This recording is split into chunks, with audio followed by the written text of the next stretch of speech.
Calvário de Libertação, primeira parte, capítulo 1, a tragédia chega de surpresa. Os sortilégios do destino, incoercível lei de causa e efeito, mediante a movimentação hábil de múltiplos fatores, fizeram incidir maior soma de aflições sobre a alquebrada paralítica, excruciada no grabato de acerbas dores com que expungia lentamente as torpezas pretéritas. Sucediam-se as amarguras num recrudescer de volumosas desditas, enleando os familiares desalentados, quando, então, mais contundente desar lhe agravou as pernas, ferindo-a irremessivelmente nas entranhas da alma. A venerável Maria Leonor sentiu a asfixia agônica da morte em face do impacto da tragédia que lhe tomava o exíguo lar, onde a escassez de tudo se enriquecia de maus agúrios, seguidos por dísgras e gravames. Agitada por seguidos pesadelos, os sonhos malfazejos, a noite fora-lhe uma peregrinação intérmina pelo submundo das alucinações de difícil descrição. Despertara sob o açodar de incoercível melancolia, triturada intimamente por apreensões de catalogação impossível. Aprisionada ao leito por todo um lustro de desconforto e limitação, arrimava-se a confiança em Deus, essa última estância de uma jornada entre abrolhos e acúlios cravados nos sentimentos, na emotividade, já que somente ele poderia auxiliá-la. Percebia o lento deperecer das próprias forças, na razão direta em que se consolidavam e degeneravam as articulações sob o rude atritar e desgastar do artritismo deformante que a vencia dolorosa, incoercivelmente.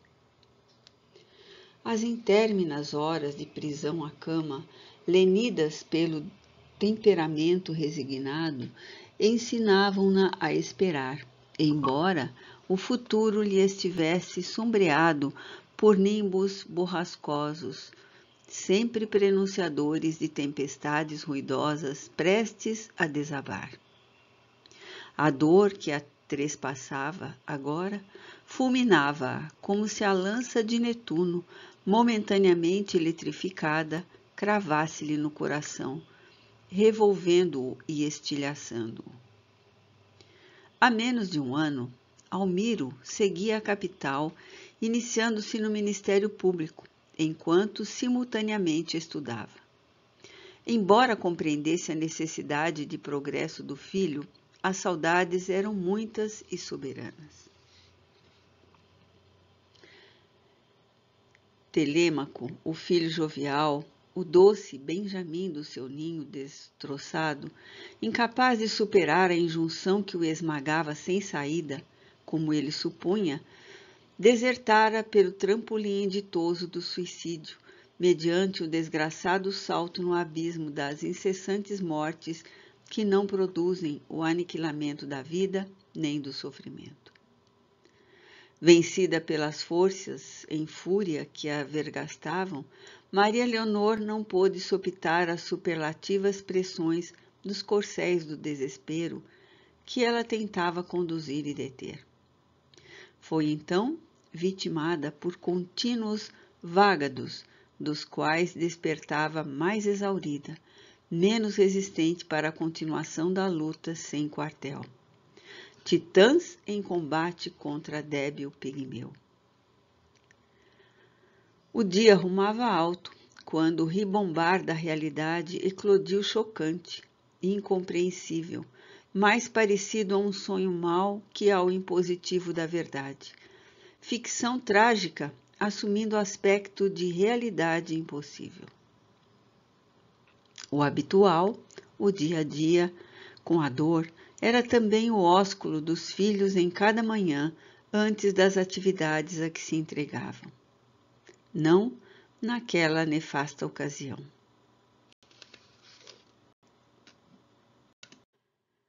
Como de costume, o jovem Agenor se desobrigou dos deveres, informando que o outro dormia. A casa, invadida pelo silêncio ante a saída dele para os deveres normais, deixara estranho peculiar bafio de mausoléu por toda a parte. Impossibilitada de locomover-se e estranhando o letargo que vencera o jovem, acompanhou à distância o suceder das horas em crescente preocupação, num aumentar de expectativa dominante e triste, representativa de tragédia que se espera e não se pode evitar.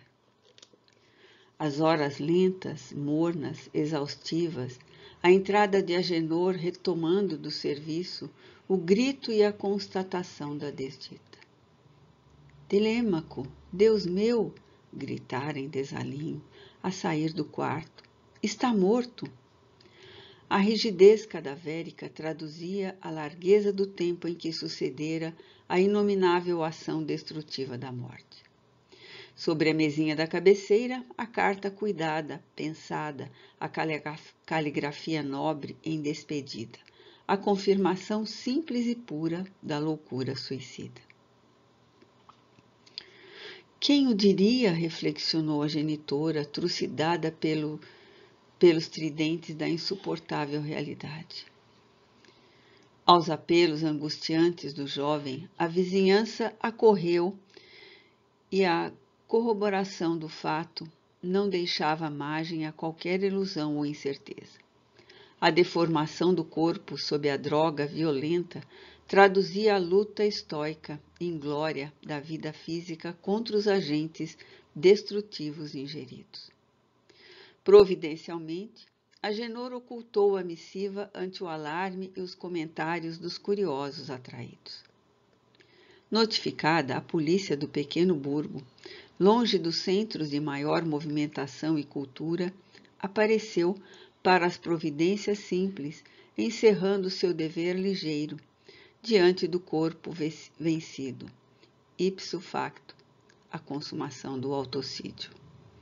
Dispensada a necropsia por impossibilidades locais de fazê-la, restando ao pobre clã a inumação de ser tresloucado, que não obstante fora tanto amado.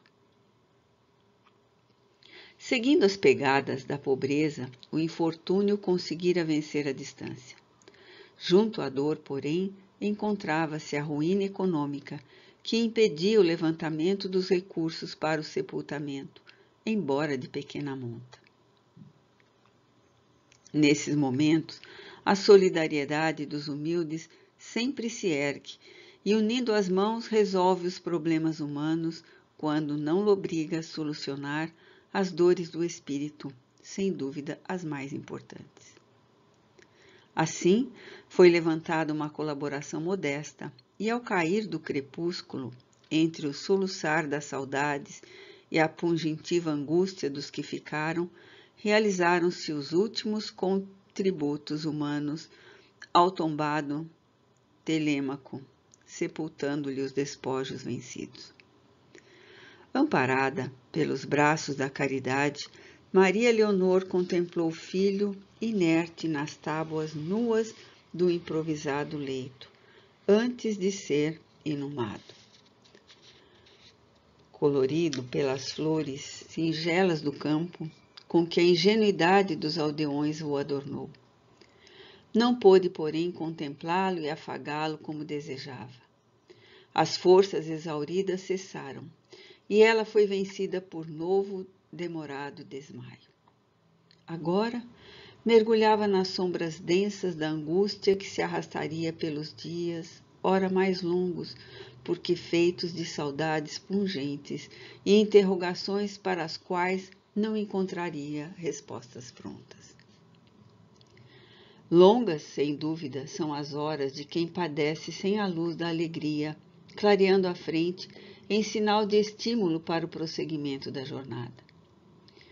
Nos filhos, pensava a mulher angustiada, com a alma flébil, depositava as ansiedades do futuro, sempre incerto, que, dia a dia, descoroçoava. abrasada na fé religiosa, simples e espontânea, lúcida e racional, sempre se entregar às mãos do Pai Criador, nele confiando. No entanto, prosseguiria e, não obstante, confiando com toda a alma. A tragédia, que chegara de surpresa à cidadezinha interiorana, sacudiu a população, mediante comentários controvertidos e maledicentes, como só ia acontecer em todo lugar, mergulhando, porém, no silêncio da noite morna, que se abateu estrelada em misteriosa quietude sideral.